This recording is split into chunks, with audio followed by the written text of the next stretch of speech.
Relative stability of alkene. इसमें हम explain करेंगे किस तरह से अगर 3-4 तरह के एल्कीन्स आपको दिए हो, आपको कंपेयर करा जाए कि इन सब एल्कीन्स में से कौन सा एल्कीन ज्यादा स्टेबल है, हमें ये पता लगाना हो तो हम कैसे पता लगाएंगे। तो इसको पता लगाने के लिए हमें सबसे पहले पता होना चाहिए किसी एल्कीन में अल्फा हाइड्रोजन कितने हैं।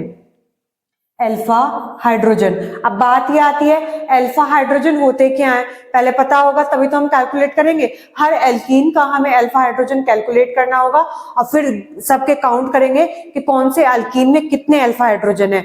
जिस एल्कीन में जितने ज्यादा अल्फा हाइड्रोजन होंगे उसके उतने ज्यादा possible resonating structure, it means वो वाला एल्कीन ज्यादा स्टेबल होगा। ठीक है, तो पहले हम देखते हैं अल्फा हाइड्रोजन होते क्या है। जैसे मैं किसी भी एल्कीन की बात करूं तो इन दोनों कार्बन के बीच तो डबल बॉन्ड है, तो इन दोनों कार्बन से जो नेक्स्ट वाला कार्बन होगा इसको बोला जाएगा अल्फा कार्बन। और इस अल्फा कार्बन पर जितने भी हाइड्रोजन होंगे इन सभी हाइड्रोजन को बोला जाएगा अल्फा हाइड्रोजन। तो यहाँ पे इस केस में बात करूं कि अगर यहाँ पे CH2 लगा दूं तो यहाँ पे कितने अल्फा हाइड्रोजन होंगे, तो अल्फा हाइड्रोजन होंगे वो यहाँ पे केवल इस वाले के होंगे, 3 अल्फा हाइड्रोजन होंगे।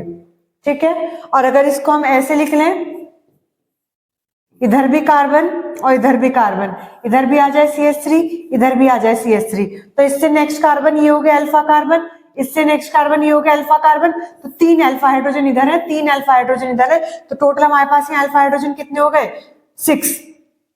जिसमें जितने ज्यादा अल्फा हाइड्रोजन होंगे उसके उतने ज्यादा ही रेजोनेटिंग स्ट्रक्चर होंगे, इट मींस वो उतना ज्यादा स्टेबल होगा। तो अगर इन दोनों एल्कीन में कंपेयर करें, हमारे पास ये प्रोपीन है और ये ब्यूटटूइन है, इन दोनों में अगर कंपेयर करें तो ब्यूटटूइन ज्यादा स्टेबल वाला एल्कीन पाया जाएगा क्योंकि इसमें ज्यादा अल्फा हाइड्रोजन है, इट मींस इसके ज्यादा रेजोनेटिंग स्ट्रक्चर होंगे। ओके, क्लियर हो गया होगा अल्फा हाइड्रोजन, और अल्फा हाइड्रोजन ज्यादा तो वो मोर स्टेबल एल्कीन होगा। ठीक है, देखते हैं जरा, पढ़ते हैं इसको। The alkenes will be more stable which contain more alpha hydrogen because its resonating structure will be more। ठीक है, जितने अल्फा हाइड्रोजन होता है एक रेजोनेटिंग स्ट्रक्चर उससे एक ज्यादा लिखेंगे।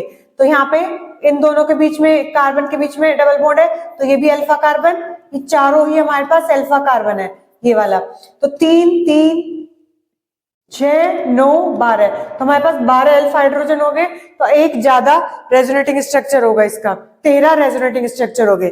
नेक्स्ट में देखते हैं, यहाँ पे तो कोई अल्फा कार्बन ही नहीं है, कोई अल्फा कार्बन ही नहीं तो कोई अल्फा हाइड्रोजन भी नहीं, तो अल्फा हाइड्रोजन है यहाँ पे 0, रेजोनेटिंग स्ट्रक्चर कितने हो गए, 1। ओके, यहाँ पे देखें अल्फा कार्बन का है, यहाँ तो कोई कार्बन नहीं है, ये वाला है केवल अल्फा कार्बन, तो इसमें क्या है 3 हाइड्रोजन है अल्फा हाइड्रोजन, तो उससे एक ज्यादा रेजोनेटिंग स्ट्रक्चर, 4 रेजोनेटिंग स्ट्रक्चर। यहाँ पे ये वाले अल्फा कार्बन है तो 3 3 6 3 9 अल्फा हाइड्रोजन, तो 10 रेजोनेटिंग स्ट्रक्चर। यहाँ पे देखिए जरा, 3 और 3 6 अल्फा हाइड्रोजन, तो 7 रेजोनेटिंग स्ट्रक्चर।